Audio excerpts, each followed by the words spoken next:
Hey, thanks for tuning in. So in this video, I'm going to go over how to derive anatomical landmarks from the physical landmarks on the armature. And I'm going to start with the skeleton.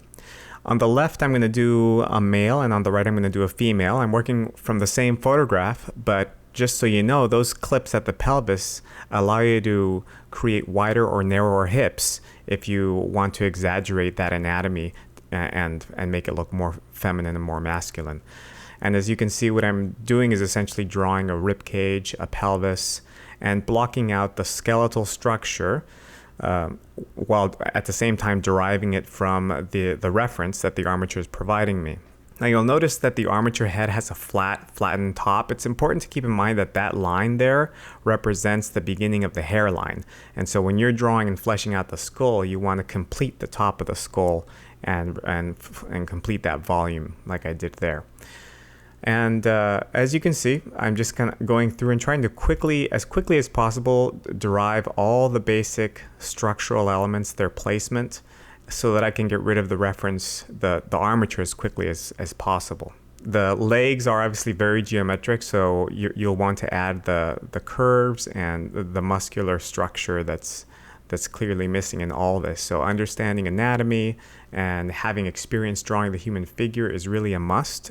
The armature doesn't really draw for you. So you have to bring that element. So there I just duplicated a skeleton over to the other side, and what I'm going to do now is show you how I would flesh out these skeletal drawings to look feminine versus masculine. So again, on the left, I'm going to start with the male, and as I do this, notice how much volume goes outside of the figure and how much volume is really close to the figure, because this is essentially how male and female bodies differ. Like for example, in the groin area, there's a lot more volume there for obvious reasons than the female is going to have. And everything in the male is bulkier, so the legs are more compact where they meet. The arms are thicker and they bulge out, the muscles bulge out more. And all these really subtle anatomical differences and different distribution of volume throughout the figure is really what makes a man look like a man and a woman look like a woman. Now there are some very definite differences in the female skeletal structure and the male skeletal structure, but they're so subtle that you can pretty much address that as you're fleshing out your drawing. So there's the male on the left. Now notice the differences as I flesh out the female. I'm still using the same structure, but the amount of volume that is in the upper back, for example, or the amount of volume that is in the upper thighs versus the lower thigh is really different when you compare it to the male that is right next to her. And once I'm done fleshing this out, I'm actually going to highlight that a little more so you can see what I mean. The arms are obviously very obvious. You can see how much more slender and elegant the curves are for the arm, whereas for the guy, it's really bulky and bubbly.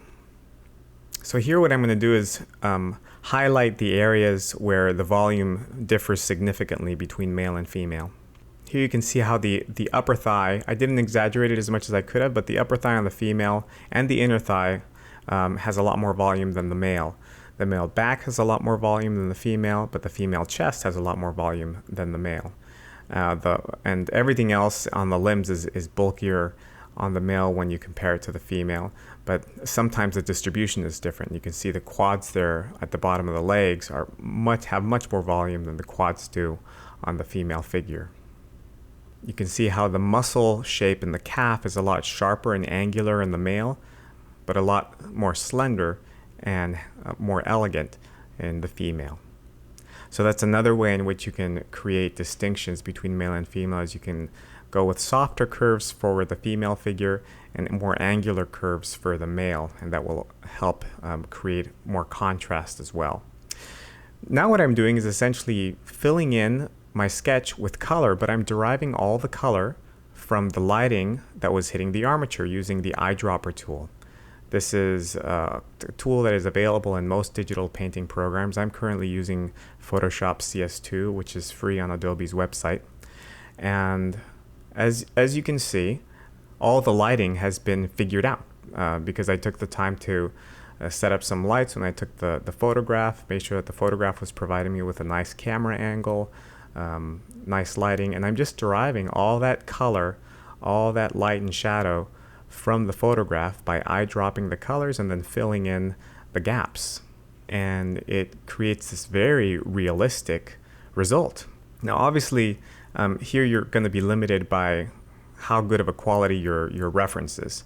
And so taking the time to pose the figure nicely so that it has a sense of weight, so that it's staged in front of the camera in a way that really gives you a nice presentation is pivotal if you want to work this way.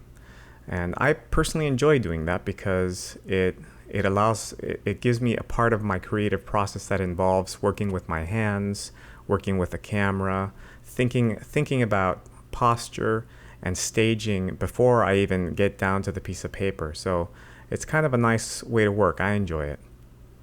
But you can see how very quickly I'm able to get all the lighting information, all the color information from these photographs. And once I've got this blocked in, I'm really off to the races in terms of fleshing this out into a finished painting.